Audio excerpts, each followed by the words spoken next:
Hello and welcome back friends. आज ये 2025 का लास्ट डे है और इसमें भी हम एक मोटिवेशनल आर्टिकल पढ़ेंगे, न्यू ईयर मोटिवेशन, जिसको पढ़ के आपको नए साल के लिए बहुत ही प्रेरणा मिलेगी।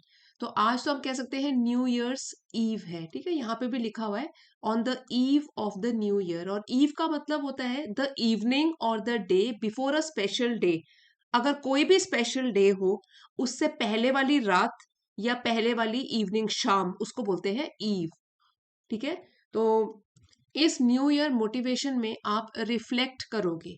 तो रिफ्लेक्ट का मतलब है ध्यान से सोचना, अपने एक्शंस के बारे में अपने अंदर झांक कर देखना। तो इसको आत्मचिंतन भी बोलते हैं, जिसमें आप रिफ्लेक्ट करोगे कि आपका 2025 पूरा साल कैसा गया, और रीस्टार्ट करोगे, जिसमें कि न्यू ईयर जब 2026 आएगा तो आप क्या क्या नई एनर्जी के साथ कर सकते हो। न्यू ईयर मोटिवेशनल आर्टिकल, चलिए शुरू करते हैं। Where you will reflect also on the year 2025, और आप रीस्टार्ट करोगे 2026 को। On the eve of the new year, new year की पूर्व संध्या पर, ठीक है। अभी भी हमने ईव को डिस्कस किया। द इवनिंग और the day before a special day, many students find themselves caught between reflection and anticipation. कई छात्र, अब ये छात्र क्या है, चाहे स्कूल के हो सकते हैं, कॉलेज के हो सकते हैं, कॉम्पिटिटिव एग्जाम्स की तैयारी करने वाले हो सकते हैं, छात्र अपने आप को पाते हैं। कॉट मीन्स फंसा हुआ, रुके हुए, कैच का पास्ट टेंस है। बिटवीन, किन चीजों के बीच में, एक तो है रिफ्लेक्शन, आत्मचिंतन, कंटेम्पलेशन बोल सकते हो, introspection, careful thinking about one's action, अपने ही ऊपर आत्मचिंतन करना, अपने अंदर झांक कर देखना, एक तो इसके बीच में। और एंटिसिपेशन, एंटिसिपेशन होता है कि कोई क्यूरियोसिटी आप में होती है, एक्सपेक्टेशन होती है, होप होती है, एंटिसिपेशन आगे क्या होगा, इसके बीच में अपने आप को फंसा हुआ पाते हैं।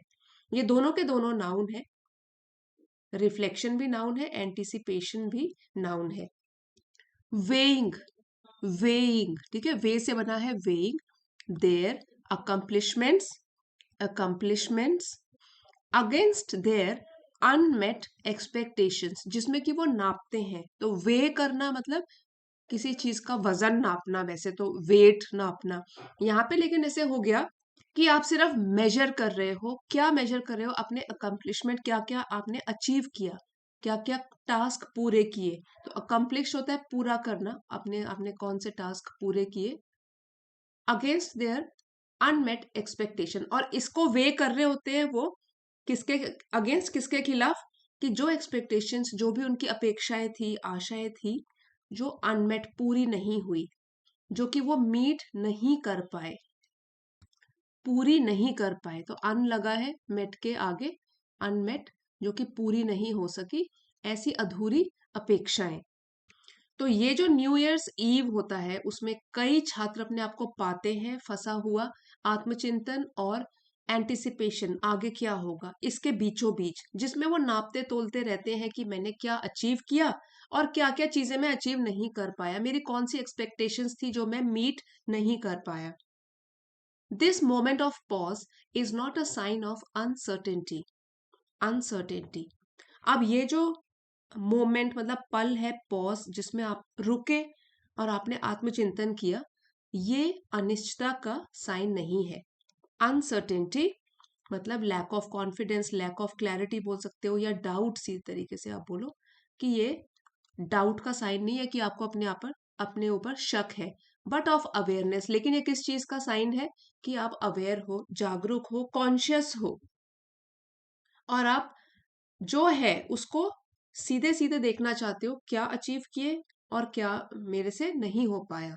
सो this moment of pause should not be considered as a sign of uncertainty, but of awareness, कि आप जागरूक हो अपने प्रति। To reflect honestly is to acknowledge both effort and error। अगर आप एक ईमानदार तरीके से, ऑनेस्टली मतलब ईमानदारी के साथ, एक्नॉलेज, एक्नॉलेज का मतलब है एक्सेप्ट करना, स्वीकार करना। तो अगर आप ईमानदारी के साथ एडमिट करते हो या एक्सेप्ट करते हो दोनों अपने प्रयास और अपनी गलतियां, understanding that growth is shaped as much by perseverance as by outcome. Understanding मतलब ये समझना कि जो भी प्रोग्रेस होती है, ग्रोथ होती है, उसमें परसिवेरेंस का भी उतना ही हाथ होता है जितना कि आउटकम का होता है। तो आउटकम क्या तो हो गया रिजल्ट, जो भी रिजल्ट है। परसिवेरेंस का मतलब होता है लगन, डिटर्मिनेशन। एक बार फिर से पढ़ते हैं। To reflect honestly is to acknowledge both effort and error. So जब भी आप रिफ्लेक्ट करते हो मीन्स अपने अंदर झांक कर अपनी कमियां, अपने पॉजिटिव पॉइंट्स, इनको ढूंढते हो। सो यही एक्सेप्ट करना है कि दोनों का हाथ होता है, एफर्ट का भी और एरर का भी, आपको शेप देने में। ये समझते हुए growth is shaped as much by perseverance, उतना ही, एज मच मतलब उतना ही परसिवेरेंस से भी आपकी पर्सनैलिटी ग्रो करेगी जितना कि आउटकम से करेगी। तो पॉजिटिव रिजल्ट मिलेंगे, उससे तो पर्सनैलिटी ग्रो करेगी, आप भी ग्रो करेंगे लाइफ में। लेकिन जो उसके पीछे छिपा हुआ प्रयास है, और आपको फिर रिजल्ट अच्छे नहीं मिले तो, लेकिन जो प्रयास तो किया कम से कम, उसको भी आपको ध्यान में रखना है, उसको भी आपको एक्सेप्ट करना है, एडमिट करना है। द क्लोजिंग ईयर, ये जो खत्म होता हुआ साल है, देयरफॉर इसलिए should not be judged as a verdict on ability. इसलिए इस साल को हमको, जो अभी खत्म हो रहा है 2025, हमको इस तरीके से नहीं जज करना एज अ वर्डिक्ट कि हमने अंतिम डिसीजन दे दिया। सो वर्डिक्ट का मतलब होता है डिसीजन, ठीक है, ये बोल सकते हैं कंक्लूजन, डिसीजन, कि मेरे में तो इतनी ही क्षमता थी, ठीक है। इट शुड नॉट बी, इसीलिए यहाँ पे नॉट लिखा हुआ है। जैसा भी आपका 2025 साल रहा है, तो अपनी एबिलिटी को जज मत करो उसके हिसाब से। बट रेड, अब ये पास्ट टेंस में है, वैसे रीड भी होता है, रीड, लेकिन ये हमारा सेंटेंस ही पास्ट टेंस में है क्योंकि हम क्लोजिंग ईयर की बात कर रहे हैं।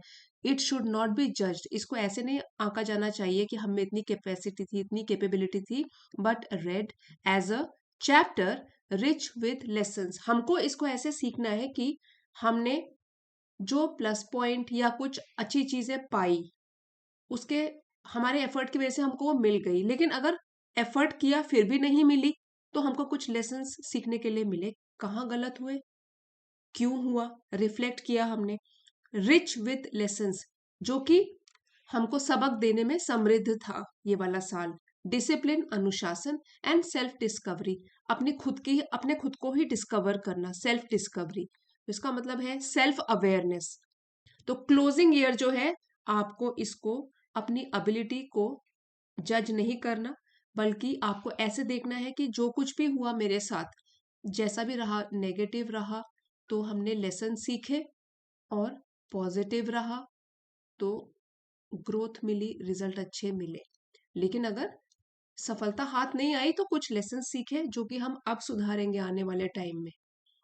A discursive view of progress reveals that success is seldom linear.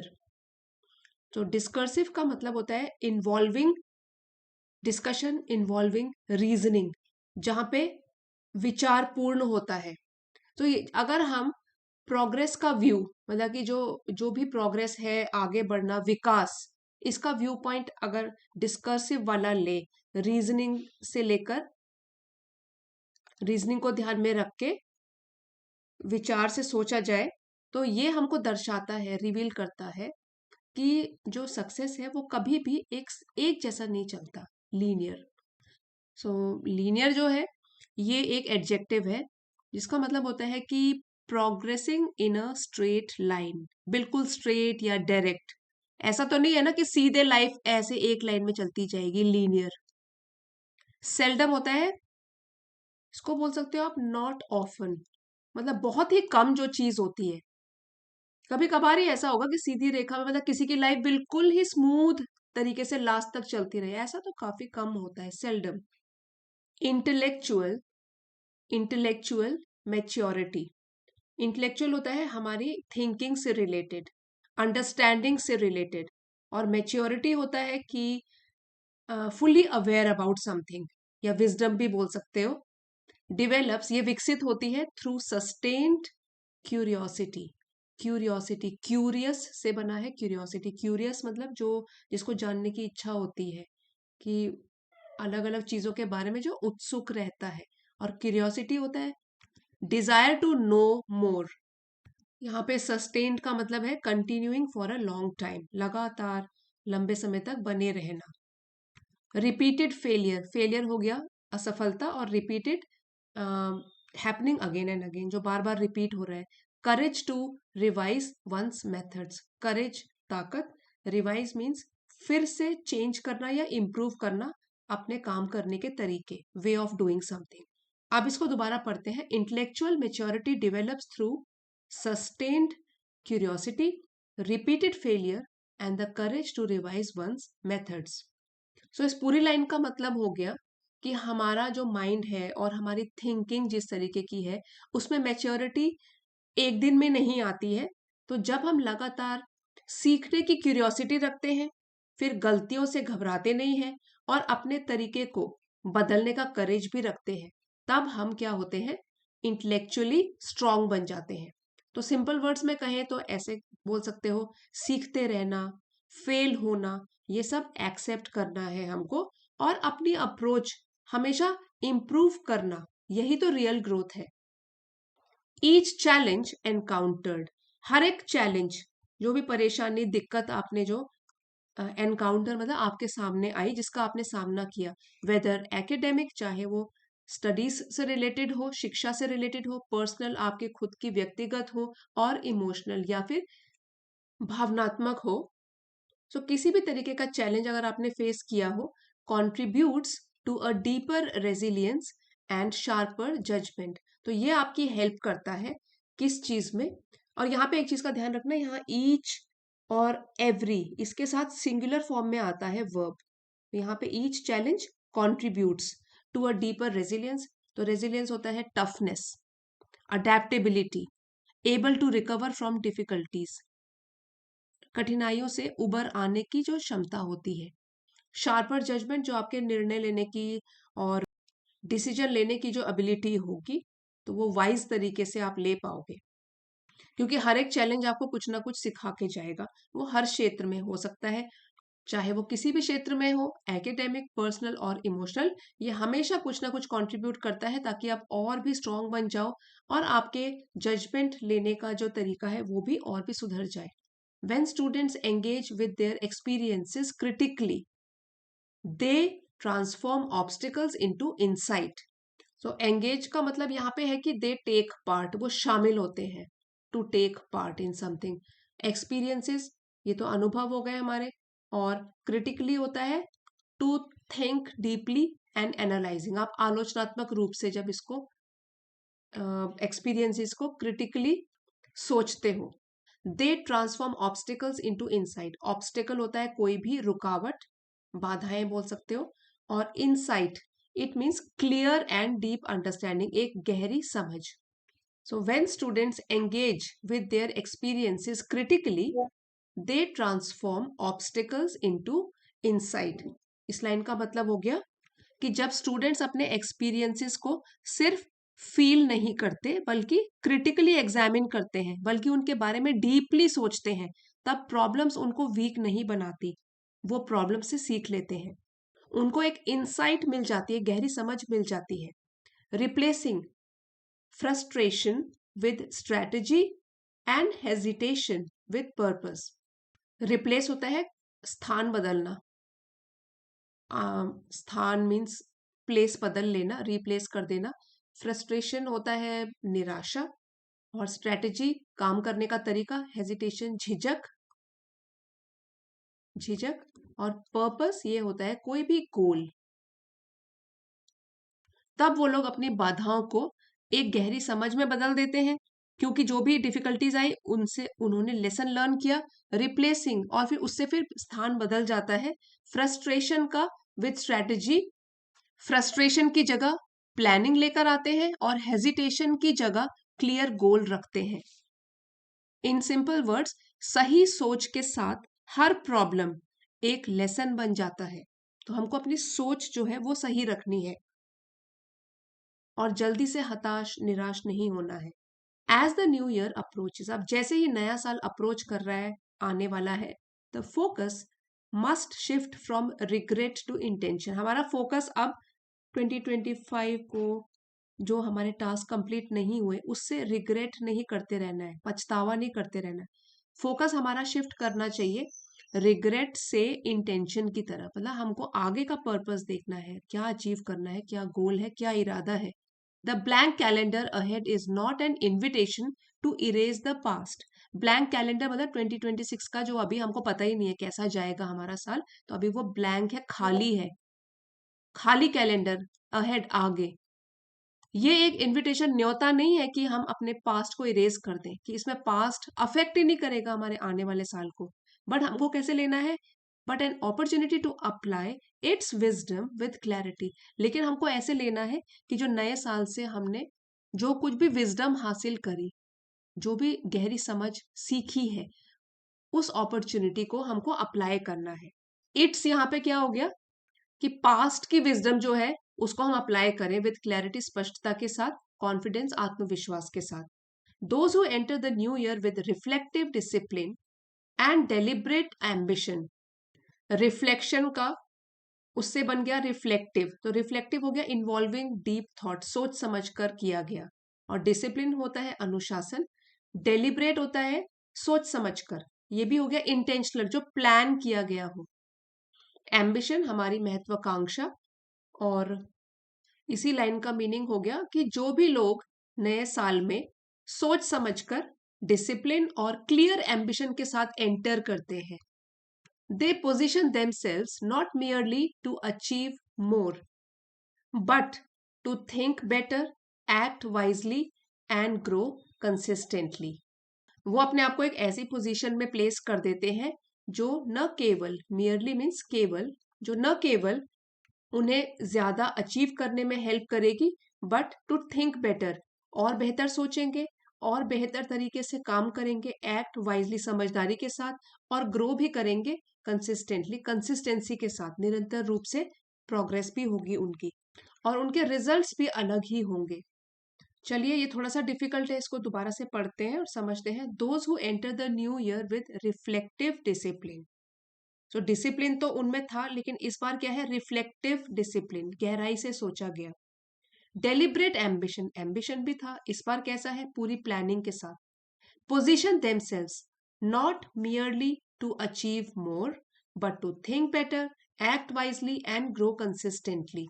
तो वो लोग जो इस तरीके से न्यू ईयर में एंट्री करेंगे, वो सिर्फ ज्यादा अचीव ही नहीं करते, बल्कि बेटर डिसीजंस लेते हैं, सही एक्शंस लेते हैं, और धीरे धीरे कंटिन्यूसली ग्रो करते रहते हैं। तो सिंपल वर्ड्स में हम बोल सकते हैं, प्लानिंग और क्लियर गोल्स अगर हमारे पास है तो हमको मिलेगा long term success. In this way the turning of the year becomes not an ending but an intellectual and personal renewal, renewal.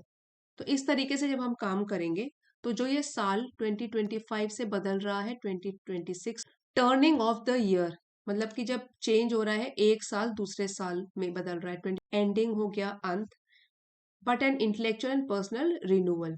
Intellectual related to thinking, बौद्धिक, पर्सनल हमारा खुद का, related to one's own self, और renewal इसका मतलब होता है fresh start, fresh start.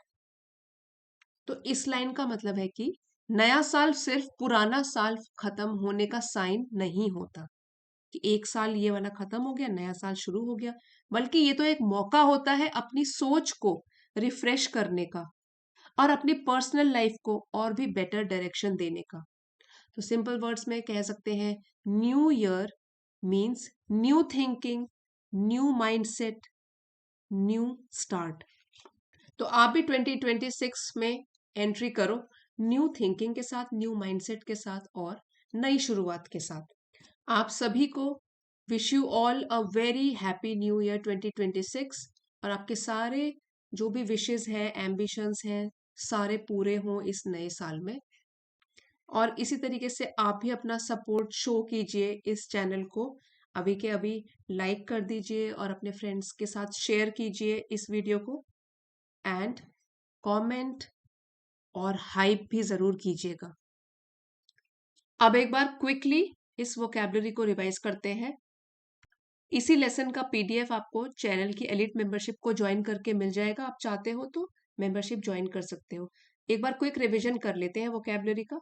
Reflection मतलब कि अपने अंदर झांक के देखना, thinking about one's actions, contemplate करना, इंट्रोस्पेक्ट करना। एंटिसिपेशन आने वाले फ्यूचर को लेकर उत्सुक होना, expectation of something to come. Uncertainty जो कि सर्टेन ना हो, डाउट हो जिसमें। Awareness, consciousness. परसिवियरेंस, डिटर्मिनेशन, या अगर मुसीबतें भी आए फिर भी एफर्ट करते रहना। वर्डिक्ट होता है डिसीजन। डिसिप्लिन एक सेल्फ कंट्रोल या ऑर्डर, अनुशासन। Self discovery, self awareness. Discursive related to reasoning, reflective हो जो सोचने पर मजबूर करे। Linear in a straight line. Intellectual maturity होता है हमारी विजडम या मेंटल ग्रोथ। रिवाइज फिर से मॉडिफाई करना, चेंजेस लेकर आना। Resilience ability to recover from difficulty, बहुत बार पढ़ा है हमने, डिफिकल्टीज से उबर आने की जो क्षमता होती है। टफनेस। जजमेंट हमारा इवेल्युएशन। क्रिटिकली एनालाइज करके सोच कर और समझ कर, विद केयरफुल एनालिसिस। इनसाइट एक गहरी समझ, परसेप्शन या अवेयरनेस भी बोलते हैं। पर्पस हो गया हमारा गोल। इंटेंशन हमारे प्लान्स। क्लैरिटी, प्रिसिशन या ट्रांसपेरेंसी जो हमारे विचार हैं, थॉट है, सोच, जो भी आइडियाज हैं उसमें स्पष्टता हो। रिफ्लेक्टिव डिसिप्लिन नाउन फ्रेज है, सोच समझ कर किया गया अनुशासन। Thoughtful routine. डेलिब्रेट एम्बिशन, सोच समझकर महत्वाकांक्षा, मतलब प्लान्ड है हमारी एस्पिरेशन कि हमको क्या करना है। कंसिस्टेंटली लगातार, steadily, continuously. Intellectual, mental, related to thinking. Renewal, rebirth या रिवाइवल, फिर से एक नई शुरुआत। सो यही था हमारा आज का motivational article. Thanks for watching everyone, see you next time.